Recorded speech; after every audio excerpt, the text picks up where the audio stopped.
L'empire Intel est-il en train de s'effondrer? Le 24 juillet 2025, le monde de la tech retient son souffle. Tous les regards sont tournés vers Intel, qui s'apprête à publier ses résultats trimestriels. Les chiffres tombent, et ils sont brutaux. Le groupe annonce une perte opérationnelle stupéfiante de plus de 3 milliards de dollars pour le deuxième trimestre, une perte de 0,67 $ par action. Pour l'entreprise qui a défini la Silicon Valley, ce titan dont le jingle Intel Inside a rythmé la révolution de l'ordinateur, ces résultats sont la confirmation douloureuse d'une nouvelle réalité. Le marché, lui, ne pardonne pas. L'action Intel, déjà mise à mal par un premier trimestre sombre, dévisse de plus de 5% après la clôture des marchés. Ce n'est pas un simple trou d'air, c'est la chronique d'une descente qui a pulvérisé la valeur du groupe, remis en cause sa domination historique et semé le doute sur son avenir.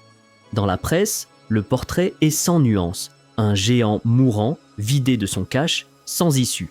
Intel, le roi incontesté du silicium pendant des décennies, perd des milliards chaque trimestre. Comment l'entreprise qui a bâti l'ère numérique a-t-elle pu tomber si bas et si vite? Est-ce la fin d'un empire? Ou bien le pari industriel le plus cher et le plus risqué de l'histoire des technologies? Et si ces pertes catastrophiques n'étaient pas exactement ce qu'elles semblaient être? Pour comprendre le futur d'Intel, il faut accepter une chose. Intel n'est plus une seule entreprise, c'en est deux. D'un côté, une activité qui gagne encore de l'argent, de l'autre, une activité qui brûle volontairement des milliards, comme un trou noir financier conçu pour tenter de sauver l'ensemble. Pour comprendre, il faut ouvrir le capot d'Intel en 2025. Et ce n'est pas une interprétation, ce sont les propres rapports financiers de l'entreprise. Derrière le logo bleu, deux métiers cohabitent, deux réalités radicalement différentes. D'abord, il y a le vieil Intel. C'est l'activité historique, celle que tout le monde connaît, concevoir et vendre ses propres puces. Cette activité est elle-même coupée en deux. D'un côté, le Client Computing Group, qui fabrique les processeurs au cœur de votre ordinateur portable.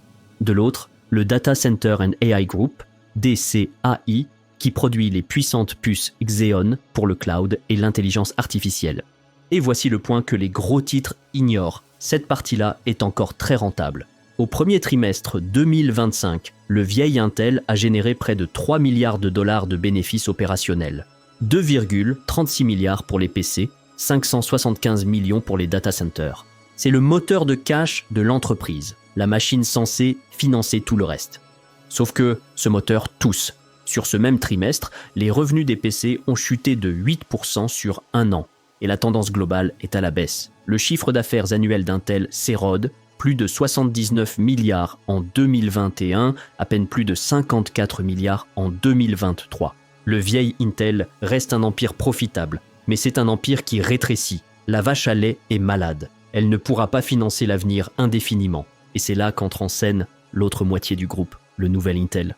Son nom, Intel Foundry. Son pari, transformer Intel en un sous-traitant industriel. Une usine allouée. L'idée n'est plus de vendre des puces Intel, mais de fabriquer les puces conçues par d'autres. Des géants sans usine comme Apple, Nvidia ou Qualcomm. Un marché aujourd'hui totalement dominé par le géant taïwanais TSMC.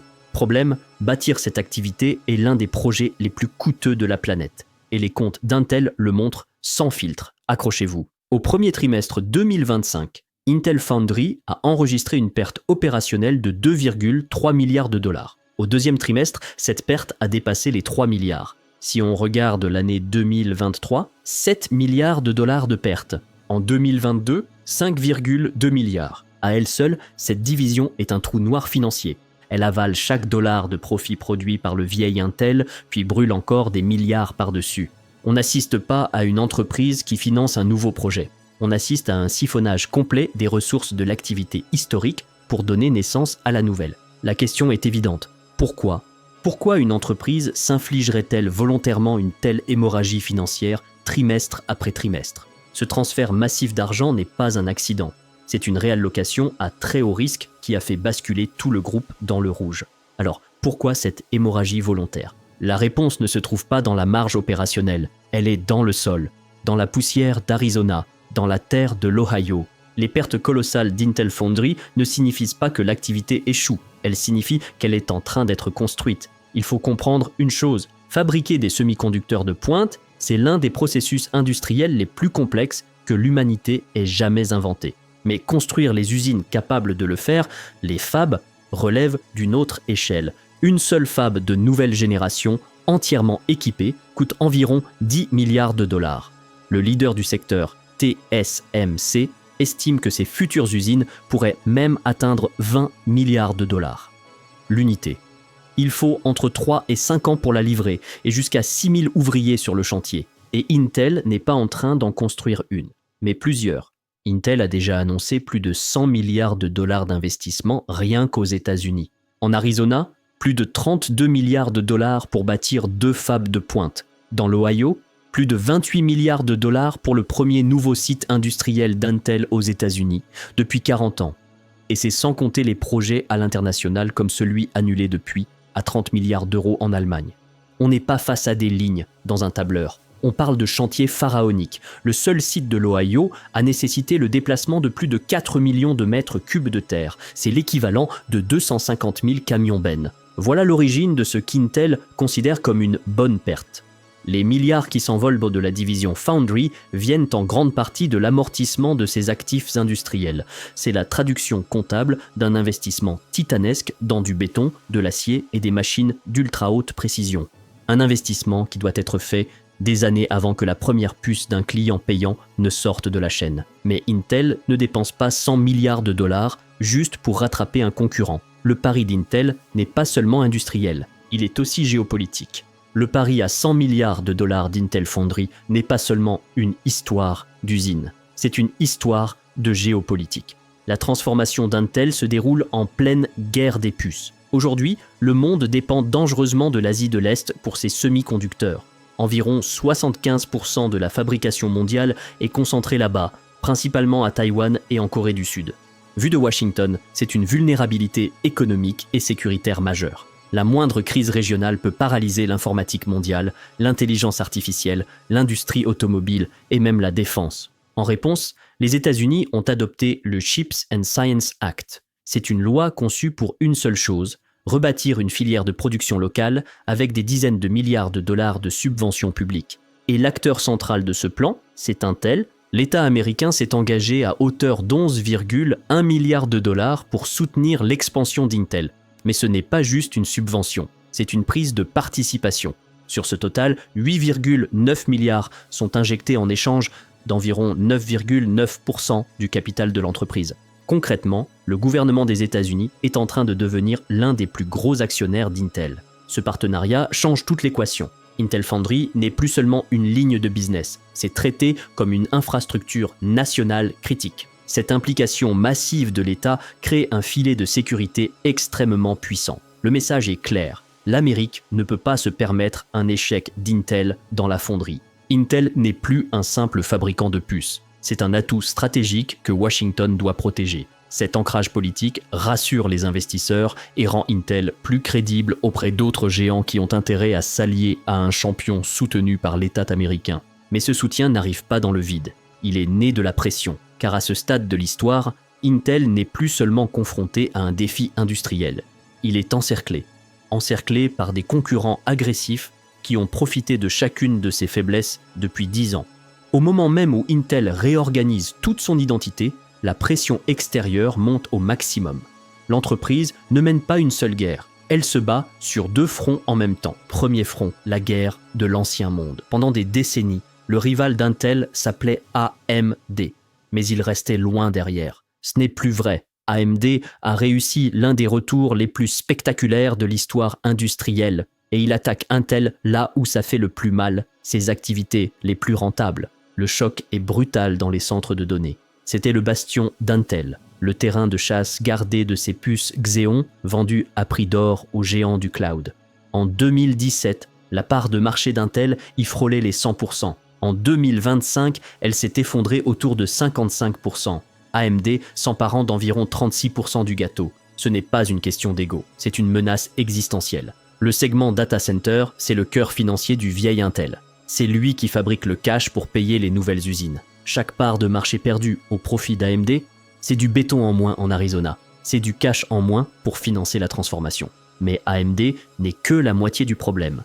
Deuxième front, la guerre du nouveau monde. Le nouvel Intel, la fonderie, doit affronter TSMC sur son propre terrain. Le géant taïwanais est le numéro 1 mondial.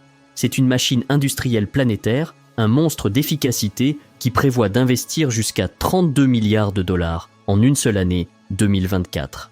Le vrai champ de bataille se joue à l'échelle atomique. L'industrie vit dans une course folle à la miniaturisation mesurée en nanomètres. Pendant des années, Intel a dominé la technologie. Puis, une série d'erreurs et de retards a permis à TSMC de passer devant. Aujourd'hui, Intel tente un dépassement désespéré. Le groupe mise tout sur une feuille de route ultra accélérée, baptisée 5 nœuds en 4 ans. L'objectif, reprendre le leadership technologique en 2025 avec un nouveau procédé de fabrication, l'Intel 18A.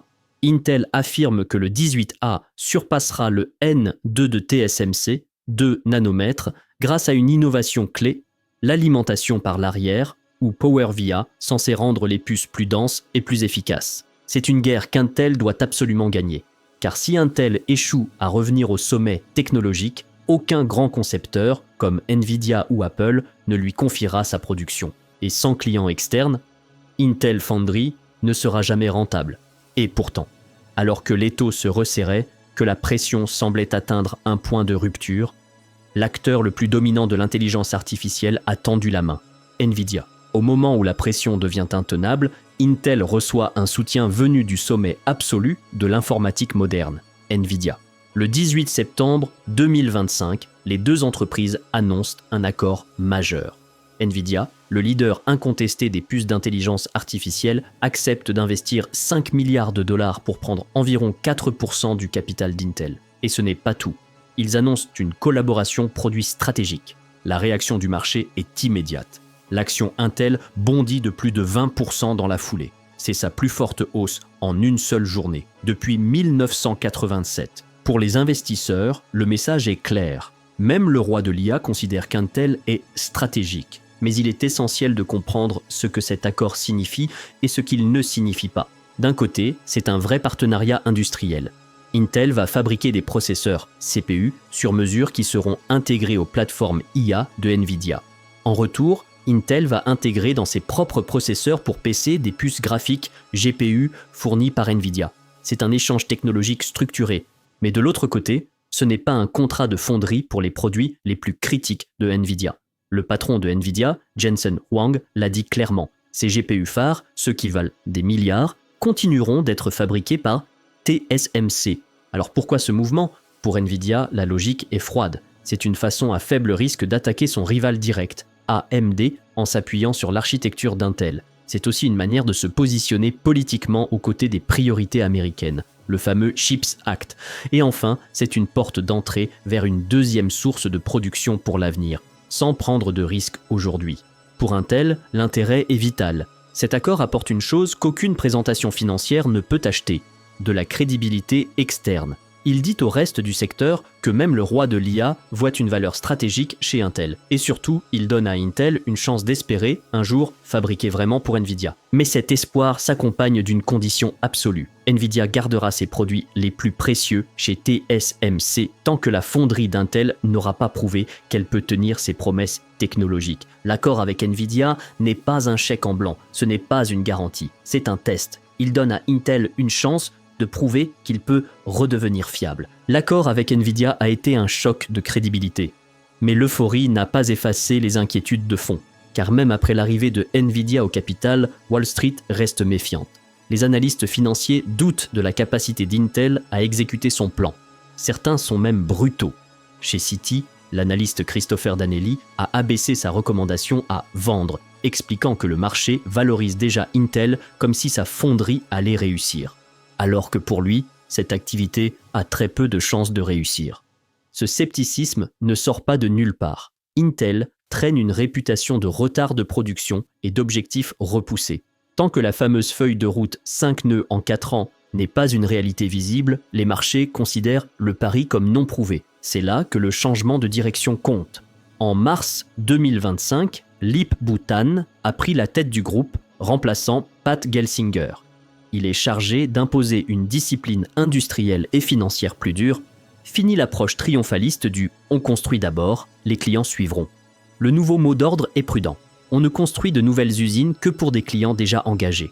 Mais ce recentrage arrive dans un contexte mondial explosif. Motivé par la sécurité nationale, tout le monde subventionne agressivement de nouvelles usines, les États-Unis, l'Europe, le Japon.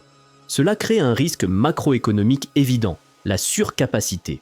Certains scénarios évoquent un excès d'offres de puces dès 2026, pile au moment où Intel mettrait en service des usines à 100 milliards de dollars. Ce serait un désastre. Allumer les machines au moment précis où le marché s'effondre. Pire encore, cette surabondance concernerait surtout les puces les plus avancées, alors que le monde pourrait toujours manquer de puces plus anciennes, celles qui alimentent l'automobile ou l'industrie. Intel est-il en train de construire au mauvais endroit, beaucoup trop cher? Face à ces doutes, la nouvelle direction a sorti l'outil classique, la rigueur budgétaire. Intel vise une baisse massive de ses charges jusqu'à 17 milliards en 2025. Les dépenses d'investissement sont abaissées. Pour atteindre ces objectifs, les sacrifices sont lourds. Réduction de 15 à 25% des effectifs mondiaux. Annulation de projets majeurs, comme l'usine à 30 milliards d'euros en Allemagne. La nouvelle doctrine est claire, plus de chèques en blanc. Reste une inconnue. Est-ce que cette discipline est le traitement qui va sauver Intel? Ou est-ce déjà le début d'un repli forcé, le signe que le groupe ne peut plus assumer l'ampleur de son ambition initiale? Pour comprendre Intel en 2025, il faut accepter cette image. C'est une entreprise en guerre. Une guerre contre ses concurrents, mais aussi contre elle-même. C'est une maison divisée où cohabitent deux entités qui mènent deux combats différents.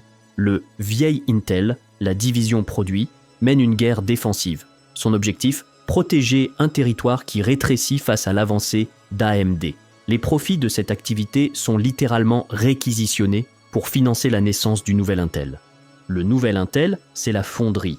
C'est un pari d'une ampleur historique, un pari à très haut risque mais à très haute récompense. Si Intel réussit, l'entreprise ne sera plus un simple concepteur de puces. Elle deviendra une infrastructure mondiale, une colonne vertébrale de l'industrie, un actif stratégique souverain des États-Unis. Les pertes qui dominent les gros titres ne sont pas un accident. Elles ne sont pas la preuve d'un échec. Elles sont le prix d'entrée, un prix énorme, inévitable et assumé pour survivre à long terme. Le problème, c'est que la suite ne laisse aucune marge d'erreur. Le chemin ressemble à une traversée sur un fil tendu au-dessus du vide. Les 18 à 24 prochains mois seront décisifs. Et tout va se jouer autour de 3 signaux clés. Premier signal, l'exécution industrielle. Le lancement réussi du procédé Intel 18A en 2025. C'est la preuve ultime que la feuille de route technologique est réelle et qu'Intel peut à nouveau affronter TSMC. Deuxième signal, le partenaire. L'accord avec Nvidia doit évoluer. Intel doit convaincre le roi de l'IA de lui confier la production de ses puces les plus critiques. Ce serait la validation industrielle et politique absolue. Troisième signal, les clients. La fonderie n'existera pas tant qu'elle ne gagnera pas de commandes majeures de la part des géants sans usine, comme Qualcomm ou Broadcom, qui dépendent aujourd'hui massivement de TSMC. Ce sera le verdict final du marché. À partir de là, deux futurs radicalement différents se dessinent. Dans le premier scénario, le pari tient. Les pertes d'aujourd'hui ouvrent la voie aux bénéfices de demain. Intel se réinvente en acteur dominant de la conception et de la fabrication. Les États-Unis sécurisent leur chaîne d'approvisionnement. Et Intel retrouve un rôle central, presque souverain dans l'architecture technologique mondiale. Dans l'autre scénario, l'exécution déraille. Les retards reviennent. Le marché se retourne au mauvais moment. Les usines coûtent trop cher, produisent trop tard. Les grands clients ne signent pas. Dans ce cas-là, le groupe qui a régné sur la révolution informatique se retrouve vidé de sa force. Son activité historique érodée par AMD et sa nouvelle activité incapable de survivre. Intel deviendrait alors l'exemple d'un pari, trop gros pour être gagné.